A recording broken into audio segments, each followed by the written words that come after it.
Linear momentum is simply momentum. Momentum of a moving body is the product of its mass and velocity. Momentum is a vector quantity. Momentum of a body at rest is zero. In the case of a closed system consisting of colliding bodies, or in a rocket propulsion, or in the recoil of a gun, or in an explosion, total momentum before is equal to total momentum after. In other words, total momentum of a system is conserved. Upon the base of a toy car, an inflated balloon is mounted. When the air is let out from the balloon, the car moves in a direction opposite to the airflow.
Newton's cradle is designed by French scientist Edmé Marriott.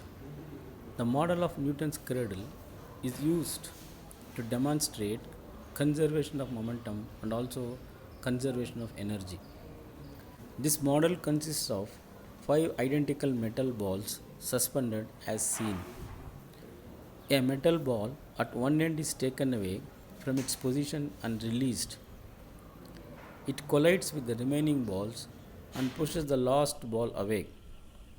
The displaced ball swings back and strikes, producing the repeated actions.